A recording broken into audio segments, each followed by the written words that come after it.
علماء سے مسئلہ پوچھتے رہے اور اس کے بعد جیسے بات ہوئی پھر روزہ شروع کرے. تسلسل عورت کا ختم نہیں ہے، وہ معذور ہے، لیکن مرد حضرات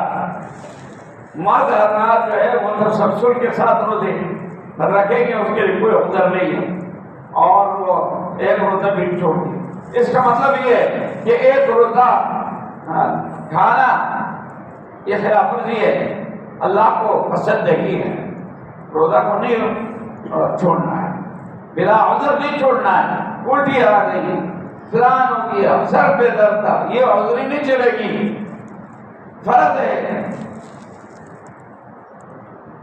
ان اللہ فرض صومہ،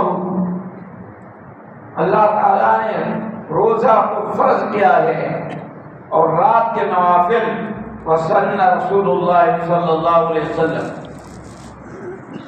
قیام، رسول اللہ صلی اللہ علیہ وسلم رات کو کھڑا ہونا سنت قرار دیا. یہ سنت ہے.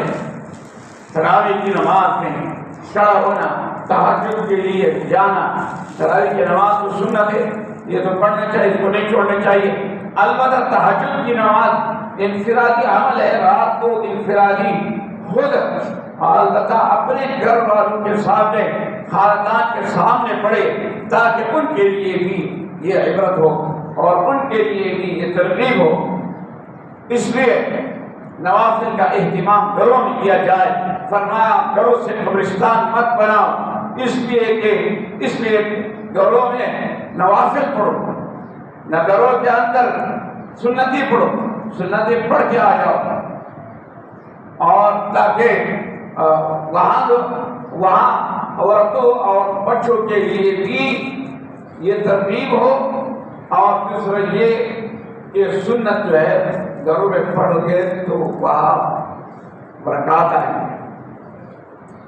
وہاں قرأت تھوڑا زور سے تاکہ تھوڑی سی اتنی کہ خود سنیں کہ وہاں کے اثرات اور فتنات اور سب جو ہے گزر جائے، چلے جائے. کسی کے گھر میں کوئی اثرات ہے، روزانہ سورہ بقرہ پڑھے، روزانہ بلانا. اگر کوئی حافظ ہے تو اونچی آواز سے پڑھے تو گھر میں پھر وہ جنات نہیں رہے، گھر میں وہ اثرات نہیں رہیں گے، بچے نہیں ڈریں گے.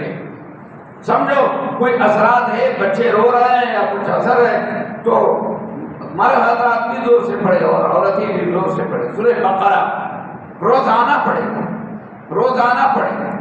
تو یہ جب پڑھیں گے تو کوئی اثر نہیں ہوگا.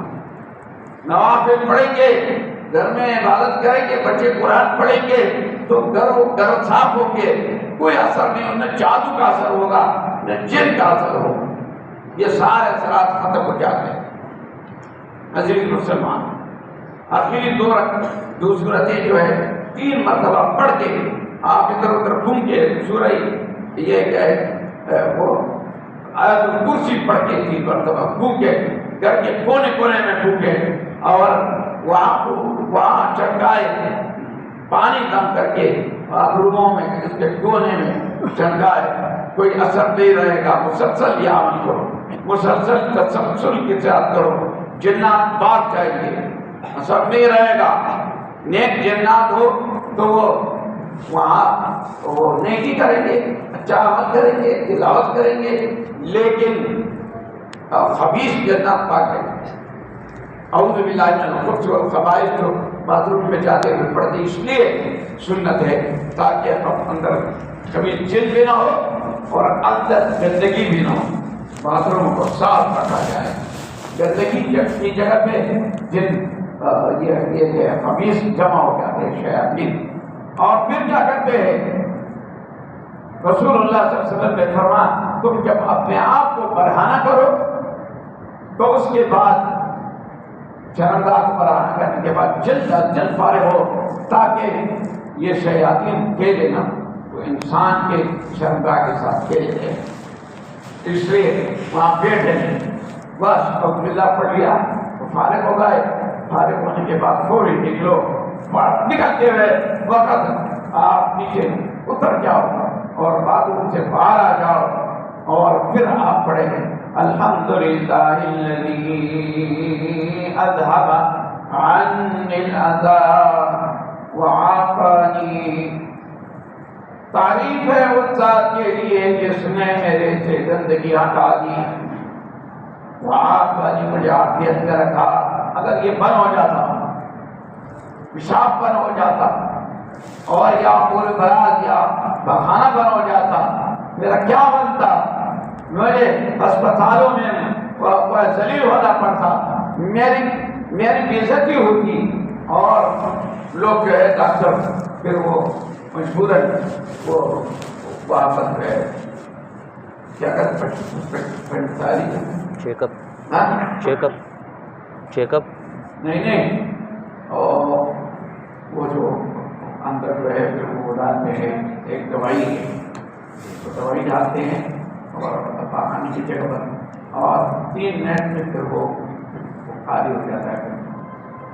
تو وہ ڈاکٹر لوگ اس کو کہتے ہیں کہ دھونا کہتے ہیں. بہرحال یہ بےزاری ہے نا کرانا ہو جاتا ہے ڈاکٹروں کے سامنے ایک دوسرے کے سامنے. تو بےزتی سے بچا ہے. الحمدللہ الذی اذهب عنی الاذى وعافانی. مجھے عافیت بھی رکھا. مجھے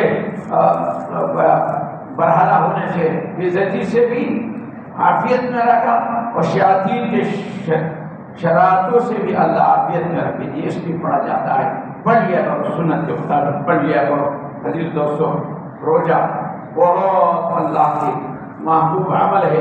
رسول اللہ صلی اللہ علیہ وسلم نے فرمایا روزہ دار کو چاہیے کہ اپنے منہ کو بند رکھے اپنے دل و دماغ کو ٹھنڈے رکھے اللہ کو یاد کرتے رہے غصہ ذکر کرے اور جگہ سے ہٹ جائے دوسری جگہ چلے جائے وہاں سے ہٹ جائے دوسری جگہ کوئی بات کرے صبر کرے صبر پر اجر عطا فرماتے اللہ تعالیٰ.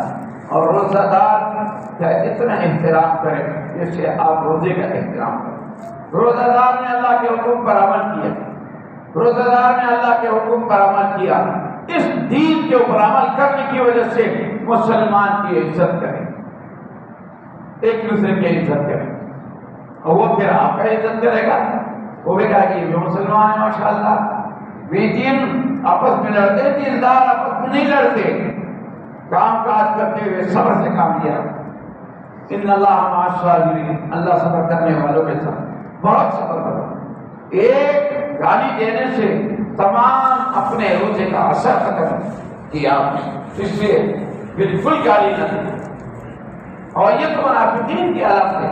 رسول اللہ صلی اللہ علیہ وسلم نے فرمایا اذا خاصم فجر. منافق کی علامت یہ کہ جب وہ آپس میں جھگڑنے لگے تو گالیاں دیتے ہیں.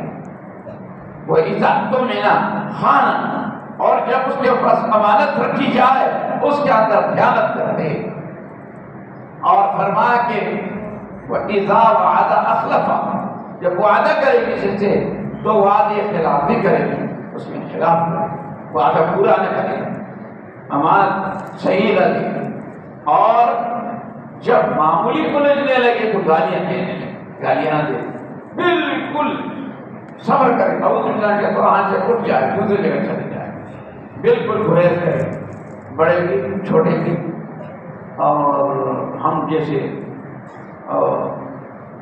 پڑھے لکھے تو ہم اتنے نہیں ہیں تو بہرحال جو پڑھے لکھے لوگ ہیں وہ بھی چاہے اسکول پڑھا ہوا ہو وہ بھی تعلیم ہے اور وہ بھی سمجھداری ہے. دنیا میں کتنے سمجھدار ہوتا ہے تعلیم کیا ہوا آدمی پھر دین کے لیے آخرت کے لیے سمجھدار کیوں نہیں بنتا؟ آخرت کے لیے سمجھدار بنتا ہے. صبر کرے انتہائی صبر کرے احترام کرے. ایک آدمی ہے اس سے احترام نہیں ہو سکا. غصہ آیا غصہ تو شیطان کی طرف سے غصہ آیا اور برا بلا کہنے لگا تو دوسرے تو صبر کرے گا. بالکل سب جواب نہ دے اب ملا اور یہ کہے کہ میرا بھی اور اس کو کہے بھائی روتا ہے بس اس طرح بھائی روتا ہے بھائی روتا ہے. یہ بھائی روتا ہے کہنے سے اس کو بھی شرم آ جائے گی اور وہ بھی کہے گا میرا بھی تو روتا ہے. اس کا روزہ ہے احترام کرتا ہے میرا بھی تو روزہ ہے میں بھی احترام کروں گا. اعوذ باللہ من الشیطان الرجیم. یا باللہ شیطان کا عمل کہ یہ جو اس کو ہچکیاں کہتے ہیں، کیا کہتے ہیں، نکال دیتے ہیں، ہچکیاں کہتے ہیں، ہچکیاں، ہاں اردو نہیں آتی مجھے اردو سکھاؤ۔ اللہ اکبر کبیرہ، کہتے ہیں محبت کی بات ہے بھائی، تمام قوموں والے یہاں مسجد میں جمع ہوتے ہیں، تمام قوموں والے، اور سب بھائی بھائی بن کر صف میں کھڑے ہوتے ہیں، ایک صف میں ایاز و محمود کھڑے ہوتے ہیں۔ ایاز غلام تھا، محمود اس کا آقا تھا۔